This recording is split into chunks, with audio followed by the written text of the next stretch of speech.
Admiral Akbar stood on the bridge in stunned disbelief, looking out the observation window at the place where, a moment before, the rebel star cruiser Liberty had just been engaged in a furious long-range battle. Now there was nothing, only empty space, powdered with a fine dust that sparkled in the light of the more distant explosions. Akbar stared in silence. Around him, confusion was rampant. Flustered controllers were still trying to contact the Liberty, while fleet captains ran from screen to port, shouting, directing, misdirecting. An aide handed Akbar the comlink. General Calrissian's voice was coming through. "Home 1, this is Gold Leader. The blast came from the Death Star. Repeat, the Death Star is operational." "We saw it," Akbar answered wearily. "All craft prepare to retreat." "I'm not going to give up and run," Lando shouted back. He'd come a long way to be in this game. "We have no choice, General Calrissian. Our cruisers can't repel firepower of that magnitude." "You won't get a second chance at this, Admiral. Han will have that shield down. We've got to give him more time. Head for those Star Destroyers." Akbar looked around him. A huge charge of flak rumbled the ship, painting a brief waxen light over the window. Calrissian was right. There would be no second chance. It was now, or it was the end. He turned to his first star captain. "Move the fleet forward." "Yes, sir," the man paused. "Sir, we don't stand much of that chance against those Star Destroyers. They outgun us, and they're more heavily armored." "I know," Akbar said softly. The captain left, and aide approached. "Forward ships have made contact with the Imperial fleet, sir. Concentrate your fire on the power generators. If we can knock out their shields, our fighters might stand a chance against them." The ship was rocked by another explosion. A laser bolt hit to one of the aft gyro stabilizers. "Intensify auxiliary shields," someone yelled. The pitch of the battle augmented another notch. Beyond the window of the throne room, the rebel fleet was being decimated in the soundless vacuum of space, while inside the only sound was the Emperor's thready cackle. Luke continued to spiral into his desperation as the Death Star laser beam incinerated ship after ship. The Emperor hissed, "Your fleet is lost, and your friends on the Endor moon will not survive." He pushed a comlink button on the arm of his throne and spoke into it with relish. "Commander Jerjerrod, should the rebels manage to blow up the shield generator, you will turn this battle station onto the Endor moon and destroy it." "Yes, Your Highness," came the voice over the receiver. "But we have several battalions stationed on—" "You will destroy it!" The Emperor's whisper was more final than any scream. "Yes, Your Highness." Palpatine turned back to Luke, the former shaking with glee, the latter with outrage. "There is no escape, my young pupil. The Alliance will die, as will your friends." Luke's face was contorted, reflecting his spirit. Vader watched him carefully, as did the Emperor. The lightsaber began to shake on its resting place. The young Jedi's hand was trembling, his lips pulled back and grimaced, his teeth grinding. The Emperor smiled. "Good. I can feel your anger. I'm defenseless. Take your weapon. Strike me down with all of your hatred, and your journey toward the dark side will be complete." He laughed and laughed. Luke was able to resist no longer. The lightsaber rattled violently on the throne a moment, then flew into his hand, impelled by the Force. He ignited it a moment later and swung it with his full weight downward toward the Emperor's skull. In that instant, Vader's blade flashed into view, parrying Luke's attack an inch above the Emperor's head. Sparks flew like forging steel, bathing Palpatine's grinning face in a hellish glare. Luke jumped back and turned, lightsaber unpraised, to face his father. Vader extended his own blade, poised to do battle. The Emperor sighed with pleasure and sat in his throne, facing the combatants, the sole audience to this dire, aggrieved contest. Han, Leia, Chewbacca, and the rest of the strike team were escorted out of the bunker by their captors. The sight that greeted them was substantially different from the way the grassy area had appeared when they entered. The clearing was now filled with Imperial troops, hundreds of them in white and black armor, some standing at ease, some viewing the scene from atop their two-legged walkers, some leaning on their speeder bikes. If the situation had appeared hopeless inside the bunker, it looked even worse now. Han and Leia turned to each other full of feeling. All they'd struggled for, all they dreamed of, gone. Now. Even so, they'd had each other for a short while at least. They'd come together from opposite ends of a wasteland of emotional isolation. Han had never known love, so enamored of himself was he. Leia had never known love, so wrapped up in social upheaval was she, so intent on embracing all of humanity. And somewhere between this glassy infatuation for the one and her glowing fervor for the all, they'd found a shady place where the two could huddle, grow, even feel nourished. But that too was cut short now. The end seemed near, so much was there to say, they couldn't find a single word. Instead, they only joined hands, speaking through their fingers in these final minutes of companionship. That's when 3PO and R2 jauntily entered the clearing, beeping and jabbering excitedly to each other. They stopped cold in their tracks when they saw what the clearing had become, and found all eyes suddenly focused on them. "Oh dear," 3PO whimpered. In a second, he and R2 had turned around and run right back into the woods from which they had just come. 6 stormtroopers charged in after them. The Imperial soldiers were in time to see the 2 droids duck behind a large tree, some 20 yards into the forest. They rushed after the robots. As they rounded the tree, they found R2 and 3PO standing there quietly, waiting to be taken. The guards moved to take them. They moved too slowly. 15 Ewoks dropped out of the overhanging branches, quickly overpowering the Imperial troops with rocks and clubs. At that, Tebow perched in another tree, raised a ram's horn to his lips, and sounded 3 long blasts from its bell. That was the signal for the Ewoks to attack. Hundreds of them descended upon the clearing from all sides, throwing themselves against the might of the Imperial army with unrestrained zeal. The scene was unabridged chaos. Stormtroopers fired their laser pistols at the furry creatures, killing or wounding many, only to be overrun by dozens more in their place. Biker scouts chased squealing Ewoks into the woods and were knocked from their bikes by volleys of rocks launched from the trees. In the first confused moments of the attack, Chewie dove into the foliage while Han and Leia hit the dirt in the cover of the arches and flanked the bunker door. Explosions all around kept them pinned from leaving. The bunker door itself was closed again and locked. Han punched out the stolen code on the control panel keys, but this time the door didn't open. It had been reprogrammed as soon as they'd been caught. "The terminal doesn't work now," he muttered. Leia stretched for a laser pistol lying in the dirt just out of reach, beside a felled stormtrooper. Shots were crisscrossing from every direction, though. "We need R2, she shouted. Han nodded, took out his comlink, pushed the sequence that signaled the little droid, and reached for the weapon Leia couldn't get as the fighting stormed all around them. R2 and 3PO were huddled behind a log when R2 got the message. He suddenly blurted out an excited whistle and shot off toward the battlefield. "R2!" 3PO shouted. "Where are you going? Wait for me!" Nearly beside himself, the golden droid tore off after his best friend. Biker scouts raced over and around the scurrying droids, blasting away at the Ewoks, who grew fiercer every time their fur was scorched. The little bears were hanging on the legs of the Imperial walkers, hobbling the appendages with links of vine, or injuring the joint mechanisms by forcing pebbles and twigs into the hinges. They were knocking scouts off their bikes by stringing vine between the trees at throat level. They were throwing rocks, jumping out of trees, impaling with spears, entangling with nets. They were everywhere. Scores of them rallied behind Chewbacca, who had grown rather fond of them during the course of the previous night.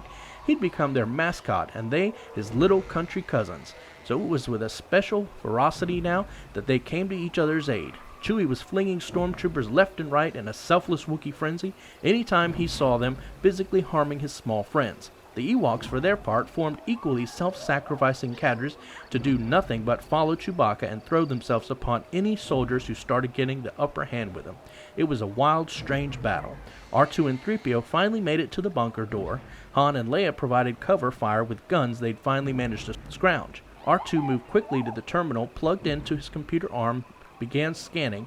Before he even computed the weather codes, though, a laser bolt explosion ripped the entranceway, disintegrating R2's cable arm, spilling him into the dirt. His head began to smolder, his fittings to leak. All of a sudden, every compartment sprang open, every nozzle gushed or smoked, every wheel spun, and then stopped. 3PO rushed to his wounded companion as Han examined the bunker terminal. "Maybe I can hotwire this thing," Solo mumbled. Meanwhile, the Ewoks had erected a primitive catapult at the other side of the field. They fired a large boulder at one of the walkers. The machine vibrated seriously, but did not topple. It turned and headed for the catapult, laser cannon firing. The Ewoks scattered. When the walker was 10 feet away, the Ewoks chopped a mass of restraining vines, and 2 huge balance trunks crashed down on top of the Imperial war wagon, halting it for good. The next phase of the assault began. Ewoks and kite-like animal skin hang gliders started dropping rocks on the stormtroopers or dive-bombing with spears. Tebow, who led the attack, was hit in the wing with laser fire during the first volley and crashed into a gnarled root. A charging walker clumped forward to crush him, but Wicket swooped down just in time, yanking Tebow to safety. In swerving out of the walker's way, though, Wicket smashed into a racing speeder bike. They all went tumbling into the disc foliage, and so it went. The casualties mounted. High above, it was no different. 1,000 deadly dogfights and cannon bombardments were erupting all over the skies, while the Death Star laser beam methodically disintegrated the rebel ships.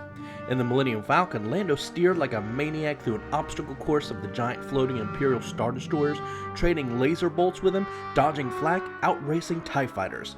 Desperately, he was shouting into his comlink over the noise of continuous explosions, talking to Akbar in the Alliance command ship. "I said closer! Move in as close as you can and engage the Star Destroyers at point-blank range. That way the Death Star won't be able to fire at us without knocking out its own ships." "But no one's ever gone nose-to-nose at that range between super vessels like Star Destroyers and our cruisers." Akbar fumed at the unthinkable, but their options were running out. "Great!" yelled Lando, skimming over the surface of the destroyer. "Then we're inventing a new kind of combat." "We know nothing about the tactics of such a confrontation," Akbar protested. "We know as much as they do," Lando hollered, "and they'll think we know more." Bluffing was always dangerous in the last hand, but sometimes when all your money was in the pot, it was the only way to win, and Lando never played to lose. "At that close range, we won't last long against Star Destroyers." Akbar was already feeling giddy with resignation. "We'll last longer than we will against the Death Star, and we might just take a few of them with us." Lando whooped. With a jolt, one of his forward guns was blown away. He put the Falcon into a controlled spin and careened around the belly of the Imperial Leviathan. With little else to lose, Akbar decided to try Calrissian's strategy. In the next few minutes, dozens of rebel cruisers moved in astronomically close to the Imperial Star Destroyers, and the colossal antagonists began blasting away at each other like tanks at 20 paces, while hundreds of tiny fighters raced across their surfaces, zipping between laser bolts as they chased around the massive hulls. Slowly, Luke and Vader circled, lightsaber high above his head. Luke readied his attack from classic first position. The Dark Lord held a ladder stance in classic answer. With that announcement, Luke brought his blade straight down. Then, when Vader moved to parry, Luke feinted and cut low. Vader counter-parried, let the impact direct his sword toward Luke's throat, but Luke met the riposte and stepped back. The first blows traded without injury. Again, they circled. Vader was impressed with Luke's speed, pleased even. It was a pity almost he couldn't let the boy kill the Emperor yet. Luke wasn't ready for that, emotionally. There was still a chance Luke would return to his friends if he destroyed the Emperor now. He needed more extensive tutelage first, training by both Vader and Palpatine before he'd be ready to assume his place at Vader's right hand ruling the galaxy. So Vader had to shepherd the boy through periods like this, stop him from doing damage in the wrong places or in the right places prematurely. Before Vader could gather his thoughts much further though, Luke attacked again, much more aggressively. He advanced in a flurry of lunges, each met with a loud crack of Vader's phosphorescent saber. The Dark Lord retreated a step at every slash, swiveling once to bring his cutting beam up viciously, but Luke batted it away, pushing Vader back yet again. The Lord of the Sith momentarily lost his footing on the stairs and tumbled to his knees. Luke stood above him at the top of the staircase, heady with his own power. It was in his hands now, he knew it was. He could take Vader, take his blade, take his life, take his place at the Emperor's side. Yes, even that. Luke didn't bury the thought this time. He engorged himself with its juices, felt its power tingle his cheeks. It made him feverish, this thought, with lust so overpowering as to totally obliterate all other considerations. He had the power. The choice was his. And then another thought emerged, slowly, compulsive, as an ardent lover. He could destroy the Emperor too, destroy them both, and rule the galaxy, avenge and conquer. It was a profound moment for Luke, dizzying, yet he did not swoon, nor did he recoil. He took one step forward. For the first time, the thought entered Vader's consciousness that his son might best him. He was astounded by the strength Luke had acquired since their last duel at the Cloud City, not to mention the boy's timing, which was honed to a thought's breadth. This was an unexpected circumstance, unexpected and unwelcome. Vader felt humiliation crawling into the tail of his first reaction, which was surprise, and his second, which was fear. And then the edge of the humiliation curled up to reveal bald anger, and now he wanted revenge.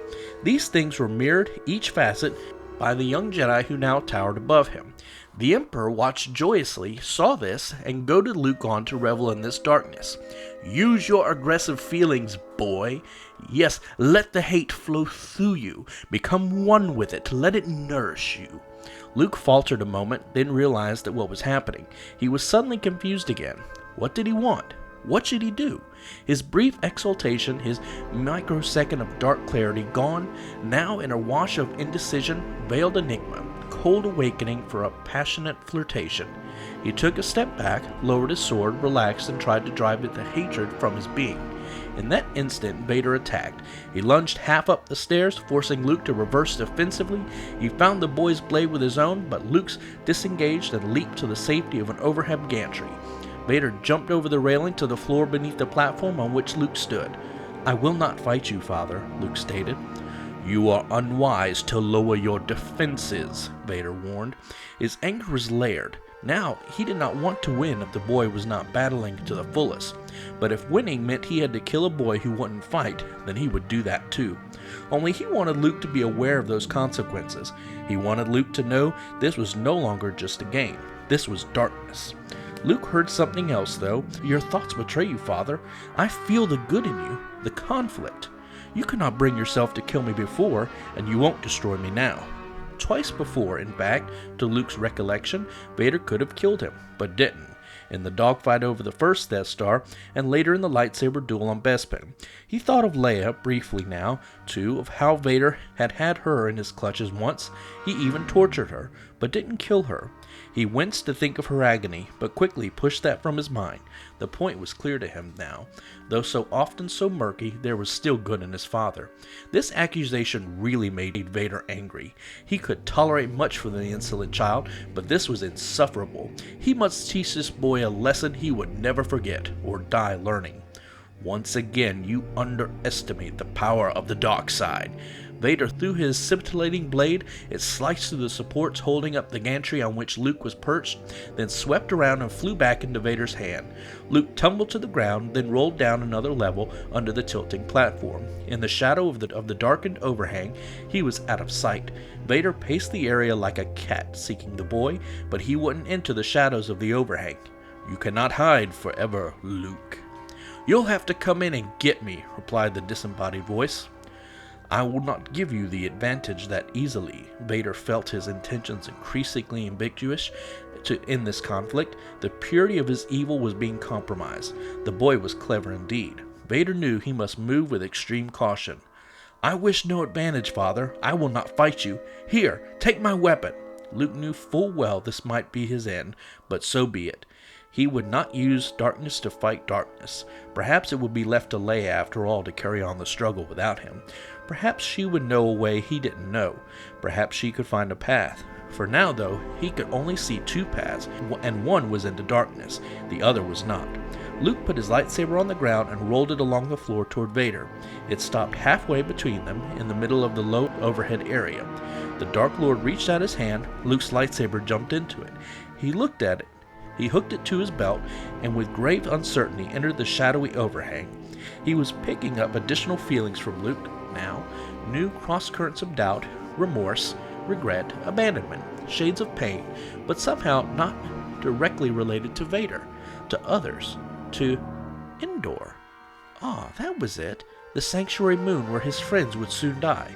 Luke would learn soon enough friendship was different on the dark side, a different thing altogether.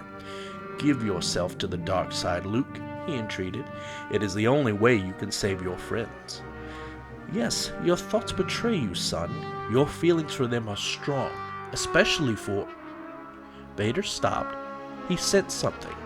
Luke withdrew further into shadow. He tried to hide, but there was no way to hide what was in his mind. Leia was in pain. Her agony cried to him now, and his spirit cried with her. He tried to shut it out, to shut it up, but the cry was loud and he couldn't stifle it, couldn't leave it alone, had to cradle it openly to give it solace.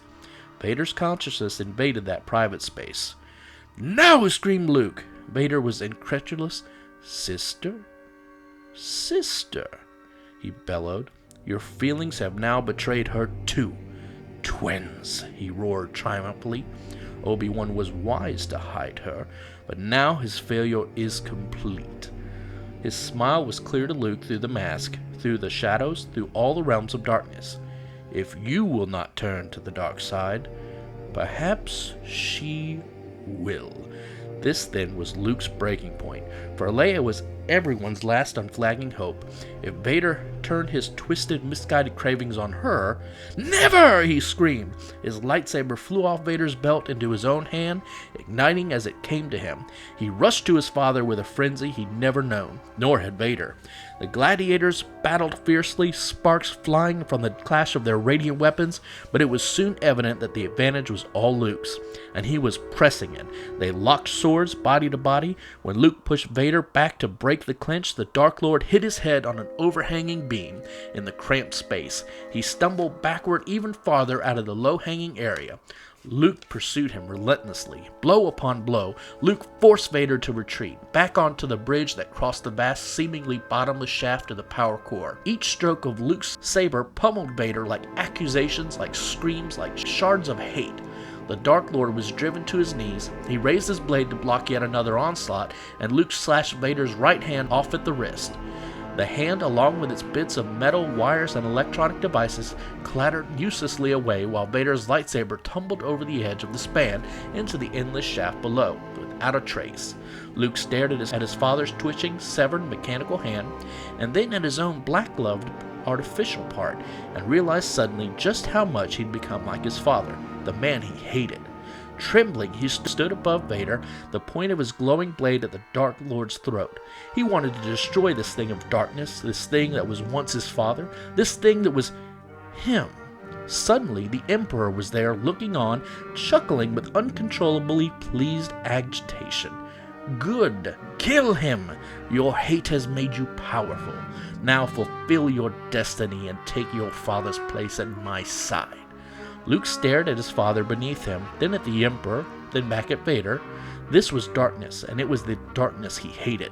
Not his father, not even the Emperor, but the darkness in them and in himself. And the only way to destroy the darkness was to renounce it, for good and all. He stood suddenly erect and made the decision for which he'd spent his life in preparation. He hurled his lightsaber away. "Never, never will I turn to the dark side.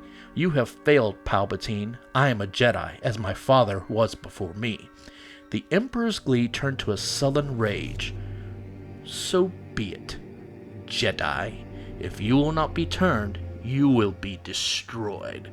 Palpatine raised his spidery arms towards Luke. Blinding white bolts of energy caressed from his fingers, shot across the room like sorcerous lightning, and tore through the boy's insides looking for ground. The young Jedi was at once confounded and in agony. He'd never heard of such a power, such a corruption of the Force, let alone experienced it. But if it was force-generated, it could be force-repelled. Luke raised his arms to deflect the bolts. Initially, he was successful. The lightning rebounded from his touch harmlessly onto the walls. Soon, though, the shocks came with such speed and power they were coursed over and into him, and he could only shrink before them, convulsed with pain, his knees buckling, his powers at ebb. Vader crawled like a wounded animal to his Emperor's side. On Endor, the Battle of the Bunker continued. Stormtroopers kept eradicating Ewoks with sophisticated weaponry, while the fuzzy little warriors bashed away at the Imperial troops with clubs, tumbled walkers with log piles and vine tripwires, lassoed speeder bikes with vine ropes and net traps. They felled trees on their foes, they dug pits which they covered with branches, and then lured the walkers to chase them until the clumsy armored vehicles toppled into the dugouts. They started rock slides, they dammed a small nearby stream, and then opened the floodgates, deluging a host of troops and 2 or more walkers. They ganged up and then ran away. They jumped on top of walkers from high branches and poured pouches of burning lizard oil in the gun slits. They used knives and spears and slings and made scary war shrieks to confound and dismay the enemy. They were fearless opponents. Their example made even Chewie bolder than was his wont. He started having so much fun swinging on vines and bashing heads he nearly forgot about his laser pistol. He swung under the roof of a walker at one point with Tebow and Wicket clinging to his back. They landed with a thud atop the lurching contraption, then made such a banging racket trying to hang on, one of the stormtroopers inside opened the top hatch to see what was happening. Before he could fire his gun, Chewie plucked him out and dashed him to the ground. Wicket and Tebow immediately dove into the hatch and subdued the other trooper. Ewoks drive an Imperial walker much the way they drive speeder bikes, terribly, but with acceleration. Chewie was almost thrown off the top several times, but even barking angrily down into the cockpit didn't seem to have much effect. The Ewoks just giggled, squealed, and careened into another speeder bike. Chewie climbed down inside. It took him half a minute to master the controls. Imperial technology was pretty standardized. And then, methodically, one by one, he began approaching the other unsuspecting Imperial walkers and blasting them to dust. Most had no idea what was happening. As the giant war machines began going up in flames, the Ewoks were re-inspired. They rallied behind Chewie's walker. The Wookiee was turning the tide of battle. Han, meanwhile, was still working furiously at the control panel. Wires sparked each time he refastened another connection, but the door kept not opening. Leia crouched at his back, firing her laser pistol, giving him cover. He motioned her at last. "Give me a hand. I think I've got this figured out. Hold this." He handed her one of the wires. She holstered her weapon, took the wire he gave her, and held it in position as they brought two others over from opposite ends of the panel. "Here goes nothing," he said. The three wires sparked. The connection was made. There was a sudden loud whump as a second blast door crashed down in front of the first, doubling the impenetrable barrier. "Great, now we have two doors to get through," Leia muttered. At that moment, she was hit in the arm by a laser bolt and knocked to the ground. Han rushed over to her. "Leia, no!" he cried, trying to stop the bleeding. "Princess Leia, are you all right?" 3PO fretted.